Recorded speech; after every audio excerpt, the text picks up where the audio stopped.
बिस्मिल्लाहिर्रहमानिर्रहीम। अस्सलामु अलैकुम वरहमतुल्लाहि वबरकातुहू। दोस्तों, आज आप हजरात की खिदमत में शदीद ज़ईफ़, बेअसल और मन घड़त रिवायतों के ताल्लुक से ये 23वां वीडियो पेश कर रहा हूँ। अब से पहले आप हजरात की खिदमत में 22 वीडियो पेश किए जा चुके हैं, जिनमें आप हजरात देखेंगे कि शदीद ज़ईफ़ रिवायत कौन सी है, बेअसल और मन घड़त रिवायत कौन सी है और उनके क्या क्या हुक्म है। अगर आपने वीडियोज़ नहीं देखे तो प्ले लिस्ट में जाके देख लीजिए, आपको तमाम वीडियोज़ मिल जाएंगे। ज़ैल में कुछ ऐसी रिवायतों को भी बयान किया गया है जिनको फ़ज़ाइल में बयान करने की उलमा ने इजाज़त दी है। आज भी ऐसी ही 10 रिवायतें आप हजरात की खिदमत में पेश की जा रही है। या तो शदीद ज़ईफ़ होगी, या बेअसल होगी, या मन गढ़त होगी, या बातिल होगी, या बगैर सनद होगी। जो भी हुक्म होगा आप हजरात के सामने पेश कर दिया जाएगा। तो सबसे पहली रिवायत आज कौन सी है ये सुन लीजिए। अबू जहल का आप सल्लल्लाहु अलैहि वसल्लम के लिए गड्ढा खोदना और खुद उसमें गिर जाना।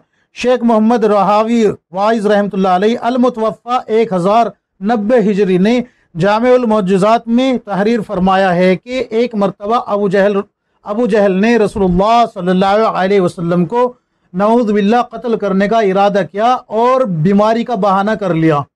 तो आप सल्लल्लाहु अलैहि वसल्लम की ज़ात मुक़द्दस जो है वो शफ़क़त और मोहब्बत करने वाली है। आप सल्लल्लाहु अलैहि वसल्लम तमाम आलम के लिए रहमतुल लिल आलमीन बनाकर मबूस किए गए हैं।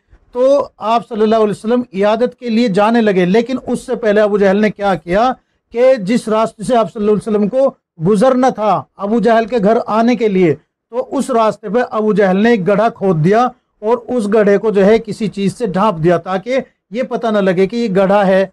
तो आप सल्लल्लाहु अलैहि वसल्लम चले हुए आ रहे थे, जिब्राइल अलैहिस्सलाम ने आके बताया कि या रसूलुल्लाह, अबू जहल ने ऐसा ऐसा इरादा किया है, आपको गड्ढे में गिराएगा और ऊपर से मिट्टी डाल के उसको बंद कर देगा। तो आप सल्लल्लाहु अलैहि वसल्लम को जिब्राइल अलैहिस्सलाम ने इयादत करने से मना कर दिया कि आप इयादत के लिए नहीं जाए, वापस चले। तो जैसे ही जिब्राइल अलैहिस्सलाम ने ये बात कही और रसूलुल्लाह सल्लल्लाहु अलैहि वसल्लम वापस तशरीफ ले जाने लगे, तो अबू जहल पीछे से दौड़ा दौड़ा आया, पता लगा कि वापस जा रहे हैं, तो दौड़ा दौड़ा आया तो खुद उस गड्ढे में गिर गया। तो उसी वक्त से ये बात भी मशहूर हो गई कि जो दूसरे के लिए गड्ढा खोदता है वो खुद उसमें गिरता है, तो रसूलुल्लाह सल्लल्लाहु अलैहि वसल्लम तो चले गए, लेकिन अबू जहल गड्ढे में गिर गया। लोगों ने रस्सियाँ डाल के निकालने की कोशिश की, तो रस्सियाँ अबू जहल तक पहुंच ही नहीं रही थी। हत्ता के और रस्सियाँ मंगाई गई और उनमें जॉइंट करके यानी कि गांठे लगा के बांध के जो है डाला गया रस्सियों को गड्ढे में, तो वो भी वहां तक नहीं पहुंची। तो अबू जहल ने कहा कि मोहम्मद रसूलुल्लाह सल्लल्लाहु अलैहि वसल्लम को लेकर आओ, वो मुझे निकाल सकते हैं वरना कोई नहीं निकाल सकता। तो रसूलुल्लाह सल्लल्लाहु अलैहि वसल्लम को बुलाया गया। रसूलुल्लाह सल्लल्लाहु अलैहि वसल्लम ने फरमाया कि अगर तुम मुझ पे ईमान ले आओ तो मैं तुम्हें निकाल देता हूँ। तो अबू जहल ने कहा हाँ, मैं तुम पे ईमान ले आऊँगा, लेकिन मुझे निकाल लो यहाँ से। तो आप सल्लल्लाहु अलैहि वसल्लम ने अपने दोनों हाथ जो है गड्ढे में डाले और उस दोनों हाथों से पकड़ के अबू जहल को बाहर खींच लिया। जब बाहर खींचा तो अबू जहल कहने लगा तू तो बड़ा जादूगर है। इस तरीके से अलियाउज़ बिल्लाह जादूगर बताया और बड़ा जादूगर बताया और लफ्ज़ तू इस्तेमाल किया। तो इस वाक़े की हकीकत क्या है? इस वाक़े की हकीकत यह है कि तलाश बसियार के बावजूद ये रिवायत संदन ताहाल कहीं नहीं मिल सकी, लिहाजा इसको बयान न किया जाए। इसको बयान करने की उलमा ने इजाज़त नहीं दी है। रिवायत नंबर 2, बदन के जिस हिस्से पर उस्ताद की मार पड़ती है तो उस हिस्से पर जहन्नम की आग हराम हो जाती है। इस रिवायत के बारे में क्या हुक्म है? तलाश बसियार के बावजूद ये रिवायत संदन ताहाल हमें कहीं नहीं मिल सकी, लिहाजा इसको बयान न किया जाए।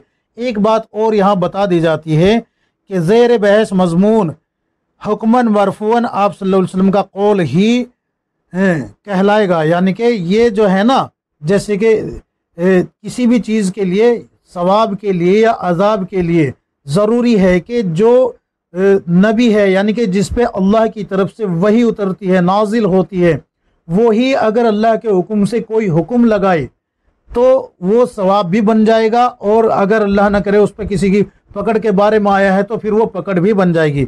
यहाँ पर यही आया है कि क्योंकि किसी अमल पर आखिरत में किसी ख़ास सवाब को सिर्फ साहिब शरीयत ही बता सकता है, ये किसी और का मनसब ही नहीं है। चुनांचे इसे आप सल्लल्लाहु अलैहि वसल्लम का नाम लिए बगैर भी बिना नाम लिए बगैर भी बयान करना, एतकाद करना मोतबर सनद मिलने तक हरगिज़ दुरुस्त नहीं है। यानी कि इसको जो है ये भी नहीं कह सकते कि भाई उलमा ने कहा है या बुज़ुर्गों ने कहा है। क्यों? इसलिए कि सवाब और अजाब की जो हकीकत बयान बता सकते हैं वो साहिब वही यानी कि अल्लाह तबारक व तआला के रसूल ही बता सकते हैं कि इस अमल को करने पर सवाब मिलेगा और इसको करने पर गुनाह मिलेगा। समझ में आ गई होगी बात। तो ये गैर नबी का काम नहीं है, जब तक इसकी सनद न मिले इसको जो है इस तरीके से भी बयान नहीं कर सकते कि बुजुर्गों ने कहा है या किसी और ने कहा है। रसूलुल्लाह सल्लल्लाहु अलैहि वसल्लम से तो सनद मिल नहीं रही इसकी। रिवायत नंबर 3, हजरत बिलाल रज़ी अल्लाह अन्हु का आप सल्लल्लाहु अलैहि वसल्लम की ऊँटनी की नकेल पकड़कर जन्नत में दाखिल होना। मेरी बात जहन नशीन कर लीजिए, मैं इस किताब से नकल कर रहा हूँ, कहीं ऐसा ना हो कि लोग फिर से मुझे निशाना बनाने लगे, जैसे कि पहली और दूसरी वीडियो में यानी पहले और दूसरे पार्ट में निशाना बनाया है, तीसरे पार्ट में निशाना बनाया है। मैं किताब से बता रहा हूँ, अपने पास से नहीं बता रहा। तो इस रिवायत का हुक्म क्या है, पहले मैं आपको रिवायत पढ़ के सुना देता हूँ। मैदान महशर में हज़रत बिलाल रज़ियल्लाहु अन्हु को हज़रत बिलाल रज़ियल्लाहु अन्हु आप सल्लल्लाहु अलैहि वसल्लम की ऊँटनी की नकेल पकड़े हुए होंगे। आप सल्लल्लाहु अलैहि वसल्लम ऊँटनी पर सवार होंगे। इस हालत में तमाम लोगों से पहले हज़रत बिलाल रज़ियल्लाहु अन्हु आप सल्लल्लाहु अलैहि वसल्लम को लेकर जन्नत में दाखिल होंगे। इस रिवायत का हुक्म क्या है? तलाश बसियार के बावजूद ये रिवायत संदन ताहाल हमें कहीं नहीं मिल सकी, लिहाजा इसको बयान नहीं किया जा सकता। रिवायत नंबर 4, आप सल्लल्लाहु अलैहि वसल्लम का इरशाद, मुझे मौत का इतना भरोसा भी नहीं है कि एक तरफ सलाम फेरूं तो दूसरी तरफ भी फेर सकूंगा। रिवायत सुन लीजिए। एक मरतबा नबी करीम सल्लल्लाहु अलैहि वसल्लम ने अपने साथियों से पूछा कि तुम मौत के बारे में क्या जानते हो? एक ने अर्ज़ किया, ए अल्लाह के नबी सल्लल्लाहु अलैहि वसल्लम, सुबह उठता हूँ तो यकीन नहीं आता कि शाम भी आएगी या नहीं। दूसरे ने कहा, ए अल्लाह के नबी सल्लल्लाहु अलैहि वसल्लम, मैं 4 रकत की नियत बांधता हूँ, मुझे यकीन नहीं आता कि चारों पढ़ भी सकूंगा या नहीं। नबी करीम सल्लल्लाहु अलैहि वसल्लम ने फरमाया कि मेरी तो यह हालत है कि जब एक तरफ सलाम फेरता हूँ तो उसका यकीन नहीं होता कि मैं दूसरी तरफ भी सलाम फेर सकूंगा। तो इस रिवायत का क्या हुक्म है? तलाश बसियार के बावजूद ये रिवायत संदन ताहाल हमें कहीं नहीं मिल सकी, लिहाजा इसको बयान न किया जाए। रिवायत नंबर 5, एक शख्स के बारे में जिब्राइल अलैहिस्सलाम ने कहा, आज ये अल्लाह का मेहमान है, वो सारी रात परेशान रहा। अल्लाह ताला ने फरमाया, मैंने उसकी इस तकलीफ के बदले उसके 70 साल के गुनाह माफ़ कर दिए। रिवायत सुन लीजिए। आप सल्लल्लाहु अलैहि वसल्लम एक मजलिस में तशरीफ़ फरमा थे। आप सल्लल्लाहु अलैहि वसल्लम ने फरमाया, आज इस शख्स की मेहमानी कौन करेगा? एक साहबी ने कहा, मैं करूँगा। दूसरे ने कहा, मैं करूँगा। ये बात हो ही रही थी कि जिब्राइल अलैहिस्सलाम तशरीफ़ लाए और कहा, अल्लाह ताला फरमाते हैं ये आज मेरा मेहमान है। साहबा रज़ियल्लाहु अन्हु ने उस शख्स को मस्जिद में छोड़ दिया, वो चले गए। साहबा रज़ियल्लाहु अन्हु सुबह को उसके पास गए, उससे पूछा कि अल्लाह ताला ने उसे जन्नत के कैसे मेवे खिलाए। उस शख्स ने आप सल्लल्लाहु अलैहि वसल्लम से शिकवा किया कि मैं रात भर सो न सका, परेशान रहा। ये सुनकर आप सल्लल्लाहु अलैहि वसल्लम परेशान हो गए। इतने में जिब्राइल अलैहिस्सलाम आए और कहा, अल्लाह ताला फरमाता है कि तुम तो इसको एक वक्त का खाना ही खिला सकते थे, लेकिन मैंने इसकी तकलीफ पर इसके 70 साल के गुनाह माफ़ कर दिए। इस रिवायत का हुक्म क्या है? तलाश बसियार के बावजूद ये रिवायत संदन ताहाल कहीं नहीं मिल सकी, लिहाजा इसको बयान न किया जाए। रिवायत नंबर 6, हज़रत जाबिर रज़ियल्लाहु अन्हु के बेटों का आप सल्लल्लाहु अलैहि वसल्लम की दुआ की वजह से ज़बह के बाद दोबारा जिंदा होना।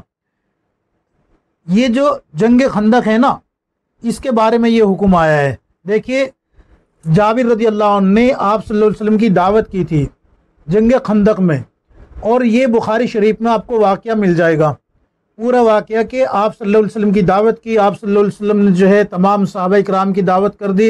हज़रत जाबिर रज़ियल्लाहु अन्हु अपनी बीवी के पास गए और जाके कहा कि अल्लाह के नबी ने तो सब की दावत कर दी और घर में तो सिर्फ एक साथ जो है, एक बकरी का बच्चा है जो ज़बह किया गया है, तो अब कैसे होगा? तो हज़रत जाबिर रज़ियल्लाहु अन्हु की बीवी कहने लगी कि हमने अल्लाह के रसूल की दावत की है, صحابہ اکرام کی تو خود اللہ کے رسول نے کی ہے، اب اللہ جانے اور اللہ کا رسول جانے، آپ جو ہے اللہ پہ توکل رکھے۔ اس طریقے سے بڑا طویل واقعہ ہے، بخاری شریف میں آپ کو مل جائے گا، بالکل مل جائے گا۔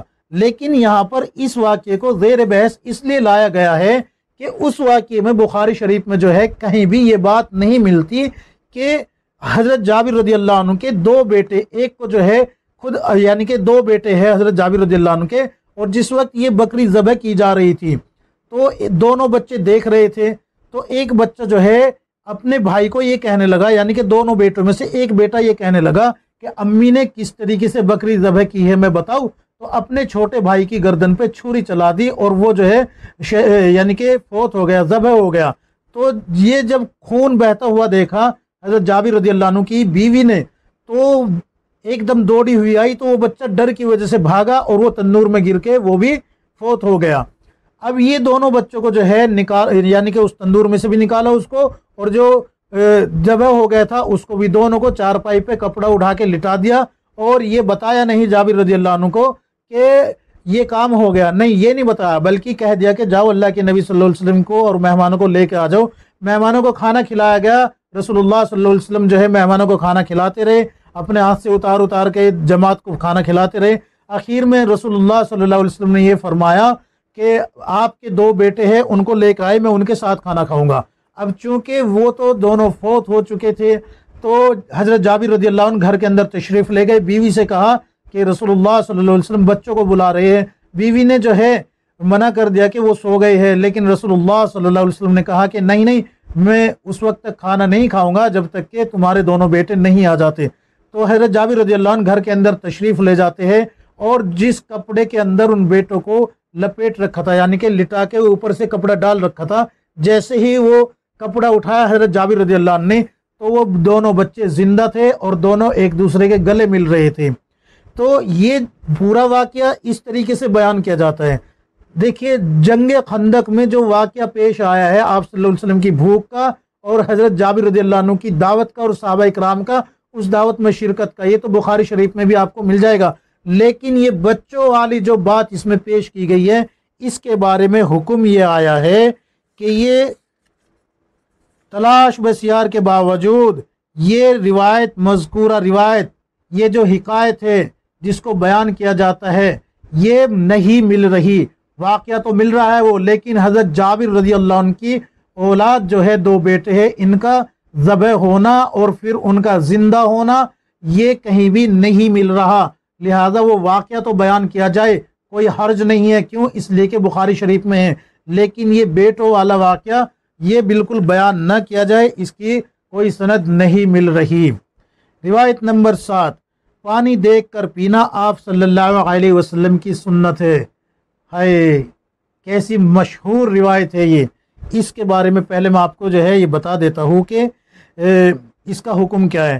تلاش بسیار کے باوجود مذکورہ روایت سندن تاحال ہمیں کہیں نہیں مل سکی، لیکن بخاری شریف میں امام بخاری رحمۃ اللہ علیہ نے ایک روایت پیش کی ہے۔ حضرت ابو ہریرہ رضی اللہ عنہ فرماتے ہیں کہ نبی اکرم حضرت ابن عباس رضی اللہ عنہ سے منقول ہے کہ نبی صلی اللہ علیہ وسلم نے مشک جو ہوتی ہے نا، مشکیزہ جو ہوتا ہے، مشک سے منہ لگا کر پینے سے منع فرمایا ہے۔ اس کی حکمت یہ بیان کی جاتی ہے، حافظ ابن حجر عسقلانی رحمۃ اللہ علیہ اس کی ممانعت کی متعدد وجوہات ذکر فرماتے ہیں، جن میں سے ایک یہ بھی ہے کہ سند کے راوی ایوب فرماتے ہیں کہ مجھے یہ خبر ملی ہے کہ ایک آدمی نے مشک سے منہ لگا کر پانی پیا تو اچانک اس میں سے سانپ نکل آیا۔ تو یہ تو روایت ملتی ہے کہ آپ صلی اللہ علیہ وسلم نے مشک سے منہ لگا کے پانی پینے کو منع کیا ہے، اور یہ بھی ملتا ہے کہ اس میں سے سانپ نکل آیا، بخاری شریف میں ملتی ہے روایت۔ لیکن یہ کہنا کہ دیکھ کر پانی پینا یہ آپ صلی اللہ علیہ وسلم نے فرمایا ہے اور یہ آپ صلی اللہ علیہ وسلم کی سنت ہے، یہ ثابت نہیں ہوتا۔ ایک حکایت بھی ہے جس کو جو ہے بار بار کئی لوگوں نے کئی جگہ اس کو جو ہے بیان کیا ہے، کہ جیسے کہ پہلے بھی گزر چکا ہے کہ آپ صلی اللہ علیہ وسلم نے فرمایا کہ بیت الخلا جانے کا طریقہ یہ ہے، تو اسی طریقے سے حکایت یہاں پر بھی بیان کی جاتی ہے کہ آپ صلی اللہ علیہ وسلم نے پانی پینے کا طریقہ بتایا، تو ایک یہودی چھپ کے یہ طریقہ سن رہا تھا، اور اس نے جو ہے یہودی نے وہ سارا طریقہ سن لیا، اور رات کو جو ہے جب یہ سو گیا تو اچانک اس کو پیاس لگی تو اس نے اپنی بیوی سے کہا کہ مجھے پانی دو اور دیکھ کے دو، یعنی کہ چراغ جلاؤ اور تب پانی دینا۔ تو بیوی نے چراغ نہیں جلایا بلکہ خود یہودی اٹھ کے چراغ جلانے لگا، اور چراغ جلانے کے بعد جب دیکھا تو اس پانی میں ایک بچھو تھا۔ تو یہ شخص جو ہے اپنی بیوی کو سارا واقعہ بتاتا ہے، اور صبح رسول اللہ صلی اللہ علیہ وسلم کی خدمت اقدس میں جا کے ساری کیفیت بتاتا ہے رات کی، اور پھر ایمان لے آتا ہے۔ تو اس حکایت کے بارے میں کیا حکم ہے؟ اس حکایت کے بارے میں بھی یہ حکم ہے کہ تلاش بسیار کے باوجود یہ روایت بھی سندن تاحال کہیں نہیں ملی، لہذا اس کو بھی بیان نہ کیا جائے۔ روایت نمبر 8، آپ صلی اللہ علیہ وسلم کے فرمانے پر ابو جہل کے ہاتھ میں کنکریوں کا آپ صلی اللہ علیہ وسلم کی شہادت دینا۔ بڑا مشہور واقعہ ہے یہ، کسی بھی مقرر کا بیان جو ہے نا، اکثر کا، سب کا تو نہیں کہتا میں، اکثر کا جو ہے اس کے بغیر مکمل نہیں ہوتا۔ تو اس واقعے کی حقیقت کیا ہے؟ اس واقعے کی حقیقت پہلے میں آپ کو، واقعہ تو آپ حضرات کے سامنے ہے ہی، لیکن اس کو بتا دیتا ہوں میں کہ یہ ملتا کہاں ہے اور اس کو نقل کس نے کیا ہے۔ ایک واقعہ، ایک دفعہ ابو جہل آپ صلی اللہ علیہ وسلم کی خدمت میں مٹھی میں کنکریاں چھپا کر لایا اور کہا اگر آپ صلی اللہ علیہ وسلم سچے نبی ہے تو بتائے کہ میرے ہاتھ میں کیا ہے۔ آپ صلی اللہ علیہ وسلم نے فرمایا میں بتاؤں یا خود یہ بتائے۔ اس پر کنکریوں نے آپ صلی اللہ علیہ وسلم کی شہادت کی گواہی دی۔ اس کو روایت جو کیا ہے عارف باللہ حضرت مولانا جلال الدین محمد رومی رحمۃ اللہ علیہ المتوفہ 672 ہجری نے مثنوی میں بغیر سند کے تحریر کیا ہے۔ تو اس کی حقیقت کیا ہے؟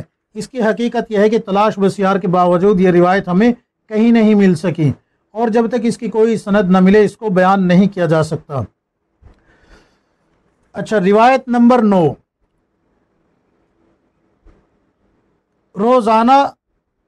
روزانہ 200 دفعہ باوضو سورہ اخلاص پڑھنے پر اللہ تعالیٰ کی طرف سے علم، صبر اور سمجھ کا ملنا۔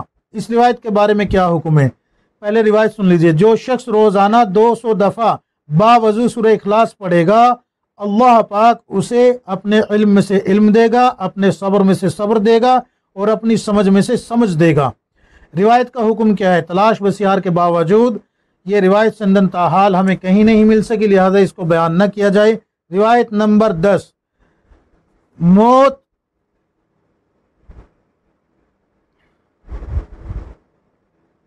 موت العالم، یعنی کہ نبی اکرم صلی اللہ علیہ وسلم نے فرمایا موت